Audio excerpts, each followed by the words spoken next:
Assalamualaikum warahmatullahi wabarakatuh. Kembali hadir bersama kami dalam program Diaspora Muhammadiyah, di mana kita akan membahas berbagai permasalahan keumatan kebangsaan yang berada di internasional. Dan untuk mengetahuinya, kita saat ini membahas mengenai bagaimana kebijakan pemerintah Jepang terkait imigrasi, yang tentu saja ini nanti akan berdampak pada warga negara Indonesia yang berada di Jepang. Dan untuk mengetahuinya, kita nanti akan bertemu dengan Prim Kansai Jepang dan juga kader-kader persyarikatan yang ada di sana.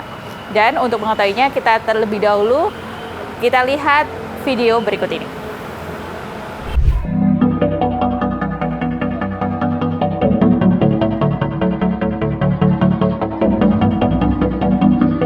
Untuk mengatasi krisis tenaga kerja, Jepang memperketat sekaligus menyesuaikan kebijakan imigrasi. Meski secara tradisional selektif terhadap pendatang, kini Jepang mulai membuka peluang bagi pekerja asing terampil di berbagai sektor, mulai dari industri manufaktur, kesehatan, hingga pertanian. Kebijakan baru ini termasuk pemberian izin tinggal lebih lama bagi tenaga kerja asing dengan keterampilan khusus, namun tetap dibatasi melalui regulasi yang ketat. Setelah mendapatkan protes dari warga Jepang, pemerintah mulai menegaskan imigrasi bukan hanya soal kebutuhan ekonomi, namun juga menjaga stabilitas sosial dan budaya. Dengan kebijakan imigrasi terbaru, Jepang berupaya menyeimbangkan antara kebutuhan tenaga kerja, perlindungan warga negara, serta menjaga jati diri bangsa di tengah arus globalisasi.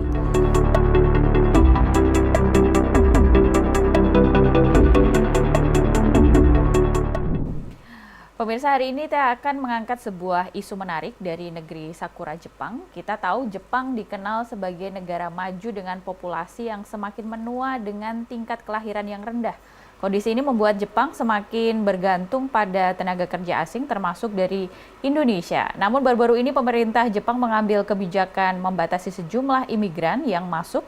Dan untuk mengetahuinya, kita sudah bersama dengan Ketua Prim Kansai Jepang, Mas Muhammad Arif Wijayanto, yang sudah lama tinggal di Jepang. Kita sapa terlebih dahulu. Assalamualaikum, Mas Arif. Waalaikumsalam warahmatullahi wabarakatuh. Apa kabar? Ya, alhamdulillah baik, Mas Arif. Mas Arif, kita tahu bahwa peraturan yang ada di Jepang berubah begitu. Mengapa Jepang mengambil langkah untuk membatasi imigran? Padahal mereka menghadapi masalah tentang penuaan penduduk dan juga kekurangan tenaga kerja, Mas Arif. Baiklah, itu mungkin di latar belakangi demo yang baru-baru ini ada di Tokyo maupun di Osaka, Mbak ya. Baik. Jadi sebenarnya menurut saya peraturan yang berubah itu bukan berubah secara signifikan terjadi pembatasan, tapi itu lebih diarahkan agar tidak terjadi imigran besar-besaran yang sempat jadi rumor begitu, Mbak. Iya, iya. Nah, kita tahu bahwa di beberapa media sosial sebenarnya kekhawatiran penduduk di Jepang ini adalah banyaknya para imigran yang berdatangan sehingga menggeser yang namanya budaya dan juga kebiasaan disiplin dari warga masyarakat asli di Jepang. Nah, melihatnya kalau Mas Arif sendiri seperti apa? Banyak sekali yang memang imigran, baik itu dari Afrika, kemudian dari India, yang itu sangat dikhawatirkan dan juga termasuk keamanan yang juga dikhawatirkan oleh penduduk Jepang. Melihatnya seperti apa, Mas Arif? Ya memang banyaknya imigran, terutama mungkin bukan cuma imigran yang bekerja, tapi misalnya kayak turis seperti itu ya, itu juga sangat mempengaruhi dalam arti kayak misalnya turis yang datang itu kadang mereka etikanya nggak bagus, terus misalnya di situ ada ada kayak benda-benda bersejarah, misalnya kuil yang udah ratusan tahun begitu ya, tiba-tiba ada yang iseng ditulisin nama dia di tiangnya begitu, itu kan hal-hal yang bagi Jepang sangat risih sekali ya, bukan cuma risih secara personal, tapi juga cara bagi mereka itu merusak budaya yang kriminal bagi mereka seperti itu. Jadi hal-hal seperti itu membuat kekhawatiran orang Jepang dengan banyaknya yang sifatnya turis saja seperti itu, apalagi kalau mereka betul-betul jadi imigran dan tinggal di Jepang begitu. Baik. Itu yang sangat jadi concern bagi warga Jepang, Pak. Nah, melihat kekhawatiran dari masyarakat dan juga mulai dibatasinnya imigran terutama di semua negara begitu ya. Nah, apa yang dilakukan Mas Arief dan juga rekan-rekan untuk memberikan pengertian atau pemahaman edukasi kepada para imigran terutama dari Indonesia agar bisa tertib dan bisa mematuhi peraturan yang ada di Jepang sendiri? Terutama mungkin yang dekat dengan kita, ya teman-teman Krim Kansai terutama ya, dan juga teman-teman Indonesia lain yang berkolaborasi dengan Krim Kansai maupun secara umum. Memang di mana bumi dipijak, di situ langit dijunjung ya. Jadi banyak sekali kebiasaan-kebiasaan baik Jepang, adat Jepang yang itu betul-betul bagus. Ya. Dan kita sebagai pendatang, walaupun saya sendiri sebagai permanent resident ya, tapi kan tetap kita nggak lahir di sini. Jadi bagaimana caranya kita bisa menjaga adat istiadat tersebut, apalagi mereka juga tidak mengganggu kita sebagai Muslim ya, kita mau ibadah juga bebas. Kalau kita sebagai warga asing, secara umum kan orang Jepang nggak melihatnya sebagai warga asing ya. Dia nggak akan mungkin milah-milah ini Indonesia atau siapa, tapi begitu dilihat wajah, kulit semua berbeda, dia pasti ngelihatnya jadi satu, warga asing. Nah, hal seperti itu sangat berpengaruh pada masa depan kita yang ada di sini. Apalagi kita pengen bangun masjid segala macam kan. Iya. Kalau sampai tindak tanduk kita membuat resah warga Jepang, ya otomatis kita pun akan susah juga untuk tinggal di sini, apalagi berdakwah ya, sebagai seorang Muslim, apalagi sebagai seorang Muhammadiyah begitu. Jadi kita tekankan kepada teman-teman kita untuk selalu menjaga etika dimanapun berada, apalagi yang terkait dengan kriminal itu sangat dijauhi. Yang bukan kriminal pun harus kita kita tunjukkan kepada mereka bahwa kita sebagai Muslim itu memiliki etika yang baik, sopan santun yang baik, akhlak yang baik gitu Mbak. Baik, nah dari kebijakan pembatasan imigrasi ini apakah sudah terasa dampaknya di terutama diaspora yang ada di Jepang sendiri seperti Mas Arief dan juga rekan-rekan PCIM lainnya gitu? Sebetulnya belum ada, nggak ada sama sekali sebetulnya sih Mbak, karena tidak ada sama sekali. Karena memang dalam aktivitas sehari-hari orang Jepang pun tidak betul-betul menghargai orang asing ya, dan aturan itu pun sebetulnya kalau orang Jepang itu bisa memilah-milah antara aturan yang diterapkan oleh pemerintah dan kehidupan pribadi personal masyarakat mereka. Jadi bukan berarti ketika ada ada pembatasan seperti itu kemudian dalam kehidupan sehari-harinya orang Jepang melakukan sesuatu yang tidak sepantasnya seperti itu sementara nggak ada sama sekali. Jadi karena seperti itu dalam kehidupan kita pun saat ini sebetulnya nggak ada sesuatu yang berubah secara signifikan begitu Mbak. Baik, artinya masih kondusif untuk dan saat ini ya. Iya, hubungan komunikasi sekali dengan warga sekitar yang asli penduduk Jepang juga masih kondusif begitu ya Mas Arief ya. Ya betul sekali Mbak. Baik, kita nanti akan lanjutkan. Bahkan mohon maaf saya tambahin sedikit. Iya boleh. Bahkan teman kita yang Japan Dakwah Center yang kita punya kolaborasi MOU dengan Krim Kansai, itu minggu lalu ada orang Jepang yang masuk Islam Mbak, masih. Jadi Masya Allah. Saya pikir demo-demo kemarin itu kemudian perubahan aturan segala macam nggak terlalu ngefek bagi diaspora kita yang ada di sini dan dalam dakwah juga gitu. Iya, alhamdulillah. Artinya memang ini kebijakan ini belum terasa sampai saat ini dan masih baik-baik saja diaspora terutama kader-kader persyarikatan yang ada di Jepang. Baik, kita nanti akan lanjutkan perbincangan kita dengan Mas Arief yang ada di Jepang. Pemirsa tetaplah bersama kami akan segera kembali. Baik pemirsa Diaspora TVmu, kita kembali lagi bersama dengan Mas Arief yang saat ini masih di Jepang dan untuk melihat bagaimana kebijakan terbaru dari pemerintah Jepang terkait imigrasi. Dan terkait kebijakan baru ini Mas Arief, apakah ini berpengaruh pada peluang kerja dan juga studi di Jepang? Apakah akan menjadi sulit atau seperti apa berdasarkan informasi yang didapat di media yang saat ini beredar di Jepang, Mas Arief? Baik, untuk khususnya kita warga Indonesia, saya kira tidak terlalu ngefek jelek ya, karena sebetulnya prinsipnya yang kemarin di demo itu mereka yang ditolak itu adalah dari Afrika maupun India, tuh Afrika terutama ya, dari Afrika, baik. Karena ada rumor akan mendirikan kampung Afrika gitu. Jadi mereka betul-betul nolak itu. Terkait dengan Indonesia, saya kira sampai saat ini Indonesia masih menjadi pelajar yang baik, kemudian menjadi pemagang yang baik, pekerja yang baik. Bahkan banyak sekali orang Jepang yang senang kalau orang Indonesia yang bisa jadi karyawan mereka. Jadi saya kira untuk saat ini efek negatif bagi kita, saya kira masih belum ada. Baik. Begitu, Mbak. Nah, artinya memang beberapa negara saja yang mulai dibatasi untuk ada di Jepang. Nah, menurut Mas Arief sendiri, apa yang harus dilakukan oleh para pekerja yang ingin datang ke Jepang, terutama dari Indonesia, dan juga pelajar? Apa yang mereka harus persiapkan dan apa yang harus diperhatikan? Baik, Mbak, terkait dengan persiapan bagi teman-teman mungkin yang ada di Indonesia ya, yang ingin ke Jepang, terutama pertama adalah pemahaman terkait budaya etika Jepang yang itu mungkin harus dipelajari sebelum berangkat ke Jepang. Dan untuk agar bisa seperti itu nanti, agar bisa tahu adat istiadat maupun etika Jepang, kita harus dimulai dari bahasa. Jadi kemampuan bahasa ditingkatkan, kemudian pengetahuan tentang masyarakat Jepang, adat istiadat Jepang itu dipelajari, dimengerti.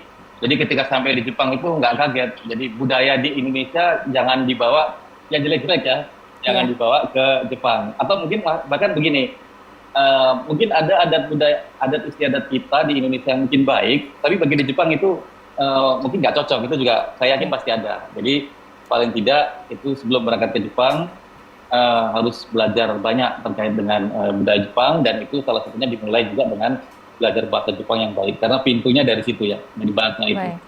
Nah, ini untuk memberikan pengertian dan juga memberikan wawasan kepada pemirsa TV-mu begitu terkait tentang kebudayaan Jepang di sana. Apa sih yang tidak disukai oleh warga Jepang ketika baik itu wisatawan maupun para pekerja yang tinggal di Jepang, Mas Arief, yang biasanya ditemukan ketika Mas Arief berkomunikasi dengan warga sekitar? Mungkin secara garis besar yang pokok, misalnya orang Jepang itu selalu menempatkan posisinya di orang lainnya. Jadi maksudnya begini, ketika kita melakukan suatu, kita misalnya bersuara keras, dia akan berpikir apakah suara keras ini mengganggu orang lain atau tidak. Kalau merasa terganggu ya berarti ya nggak usah dilakuin gitu. Terus misalnya jalan rame-rame ada berlima begitu kan di jalan. Ketika jalan seperti itu sampai memenuhi jalan, kan orang lain akan kesusahan lewat. Nah, hal-hal seperti itu bagi orang Jepang mengganggu orang lain. Jadi ya udah kalau gitu jalannya harus kita jangan berjejer ganggu jalan, tapi kita kasih space orang lain agar bisa jalan. Jadi segala sesuatu itu menempatkan dirinya di posisi orang lain begitu. Jangan sampai dirinya mengganggu orang lain. Nah, itu yang prinsip paling utama mungkin dipegang orang Jepang. Jadi salah satunya misalnya begini juga, dari situ akhirnya misalnya janjian nih, contohnya janjian jam 10. Nah, kira-kira kalau kita datang jam 10 lebih 10 itu mengganggu atau tidak? Nah, itu biasanya mereka ya udah persiapan dulu sebelumnya gitu. Walaupun kadang itu memang susah ya bagi kita, kadang kondisi segala macam. Jadi paling tidak komunikasi. Jadi kalau orang Jepang itu biasanya apabila ada sesuatu yang kira-kira agak meleset, mereka akan komunikasikan terlebih dahulu. Itu salah satu contohnya yang bagi saya juga harus saya perlu juga untuk menerapkan dalam kehidupan sehari-hari. Baik, Mas Arief, terlepas dari mungkin seperti itu kali Pak ya. Iya, terlepas dari membicarakan kebijakan baru terkait imigran di Jepang, Mas Arief tadi menyampaikan bahwa PRIM dan juga mungkin berkolaborasi dengan PCIM di Jepang akan membuat sebuah masjid begitu. Nah, progresnya seperti apa ini, Mas Arief?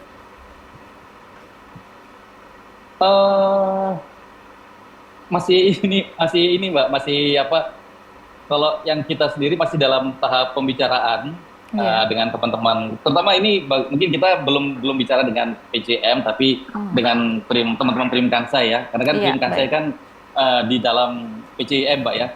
Jadi kita masih sedang diskusi masalah itu. Tapi terkait dengan program PCM sendiri, kemarin sempat dibahas bahwa PCM akan bangun sekolah. Katanya seperti itu, Pak. Jadi kita juga masih menunggu bagaimana program dari PCM, apa yang dilakukan oleh PCM, kita sedang menunggu mereka. Tapi di sisi lain, kita di dalam PRIM Kansai sendiri sebagai ujung tombak ya, persyarikatan, kita juga gimana caranya kita bisa punya tempat atau markas untuk bisa Ya. berkegiatan di sini, begitu Mbak. Ya. Nah, program-program apa Nanti saja insya yang Allah kalau udah, baik? Kenapa Mas Arief? insya Allah kalau mohon maaf kalau sudah ada yang kira-kira lebih real itu nanti akan saya informasikan kembali. Baik, baik Mas Arief. Nah ini sekarang program-program apa saja terdekat yang dilakukan oleh Prim Kansai, Mas Arief? Kalau program yang pasti kita lakukan itu kita memberikan pelayanan yang misalnya sholat Id seperti itu, Idul Fitri, Idul Adha, itu sudah program tahunan kita. Kalau program mingguan atau bulanan kita masih dalam tahap pengajian aja Mbak, pengajian Al-Quran seperti itu. Kita fokus di Al-Quran. Baik, baik Mas Arief, kita nanti lanjutkan perbincangan kita terkait program dari Prim Kansai dan juga apa saja yang menjadi perhatian selama di Jepang, karena isu di Jepang tidak hanya imigran saja, tapi juga beberapa seperti mitigasi bencana yang kemarin juga beberapa waktu melanda Jepang terkait tsunami begitu ya, Mas Arief ya. Kita nanti akan jeda sejenak, tetaplah bersama kami dalam Diaspora Muhammadiyah.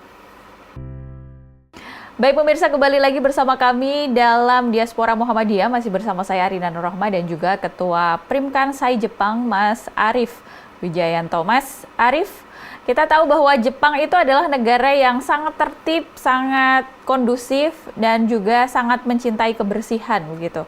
Yang ini tentu saja juga menjadi perhatian oleh seluruh imigran atau wisatawan yang datang ke Jepang. Ini adalah daya tarik tersendiri ketika berkunjung ke Jepang. Nah, selama beberapa tahun terlibat dan bekerja di Jepang, Mas Arief, apakah itu bisa merubah pola kebiasaan dari teman-teman PCIM sendiri atau Prim yang ada di Jepang dengan kebudayaan yang ada? Benar sekali, Mbak. Memang sangat merubah kebiasaan kita ya. Jadi karena yang di Jepang itu ada yang namanya 4S atau jadi 5S ya, series itu jadi resik, rapi gitu ya. Mungkin yang di pabrik teman-teman udah pada tahu semua itu 5S itu yang terkait dengan kebersihan. Poinnya tuh di situ dan penataan yang rapi. Nah, karena sudah terbiasa seperti itu dalam kehidupan sehari-hari di tempat kerja, jadi akhirnya ketika kita balik ke Indonesia itu biasanya seminggu pertama, 2 minggu pertama itu stres, ngelihat yang serba nggak teratur ya. Jadi saya yakin semua yang pernah ke Jepang pasti akan mengalami seperti itu. Jadi betul-betul sangat memberikan pengaruh kepada kita. Ya pengaruh baik kalau menurut saya. Baik. Gitu. Nah ini yang menjadi perbincangan selalu wisatawan yang datang misalnya dari teman-teman yang ke Jepang itu adalah banyak sekali produk-produk yang mahal di negara kita, tapi jadi murah di Jepang. Nah, apa yang membuat hal itu terjadi, Mas Arief? Mungkin karena pajak bea cukainya kali, Mbak. Oke, baik. Di Jepang itu kan memang produsen utama ya, utama. Jadi biasanya kalau produsen utama itu memang barangnya ya dari tangan pertama begitu ya. Jadi saya yakin tangan pertama begitu, jadi lebih murah dan mereka juga sering memberikan sale untuk selalu memutar barang mereka, terutama barang-barang baru. Jadi ketika ada barang baru masuk, itu putarannya cepat sekali. Barang lama itu sudah dianggap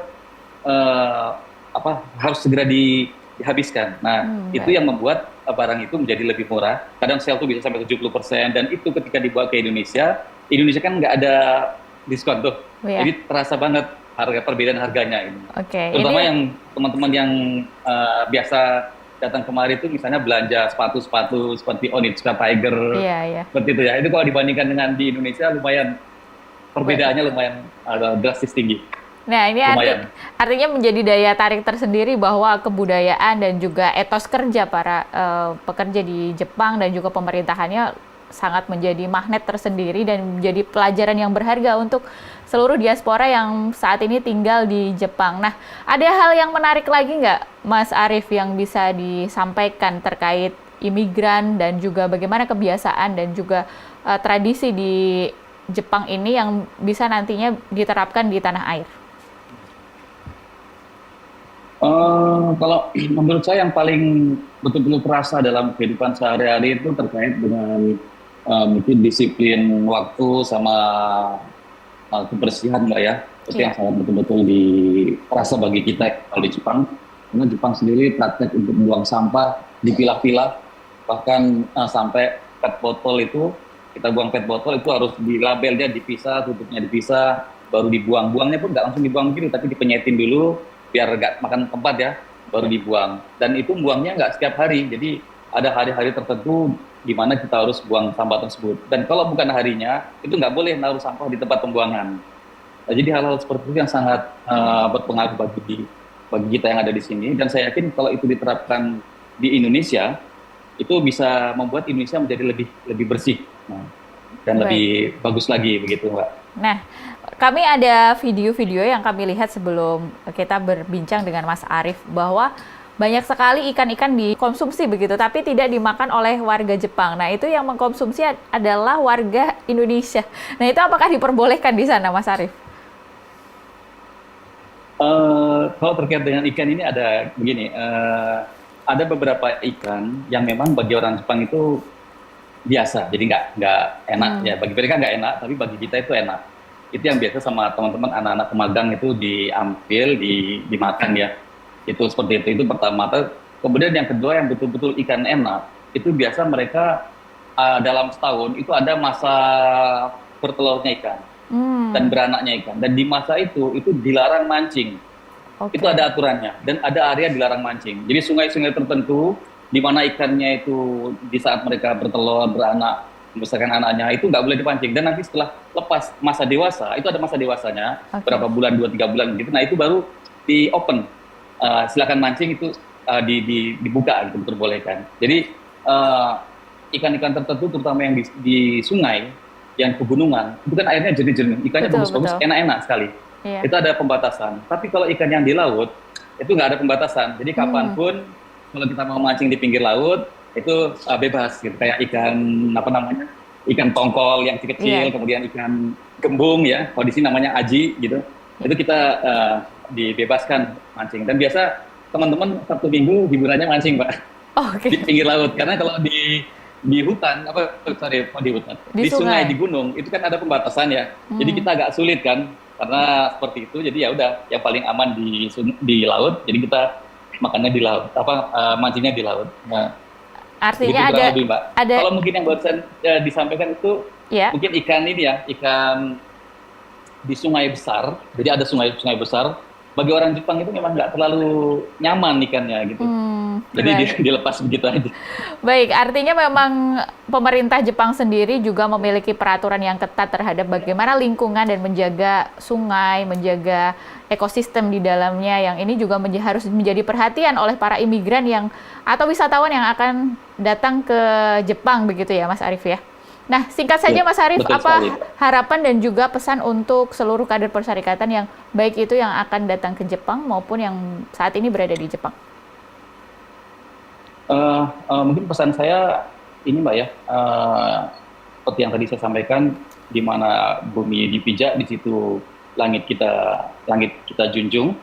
Jadi walaupun mungkin di Jepang ini notabene bukan negara Muslim misalnya ya, tapi kita sebagai seorang Muslim harus betul-betul menunjukkan sikap sebagai Muslim yang baik, beretika yang baik, berakhlak yang baik, terutama bagi kader-kader Muhammadiyah yang akan ke Jepang maupun yang sudah ada di Jepang.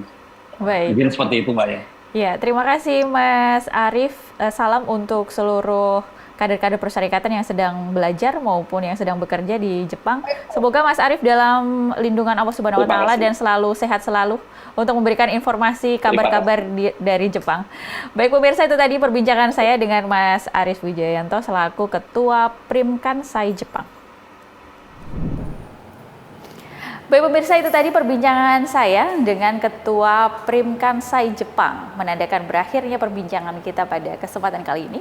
Akhir kata saya Arinan Rohma dan seluruh kru yang bertugas mengucapkan terima kasih atas kebersamaan Anda. Jangan lupa saksikan Diaspora setiap minggunya hanya di TVMO. Assalamualaikum warahmatullahi wabarakatuh dan sampai jumpa.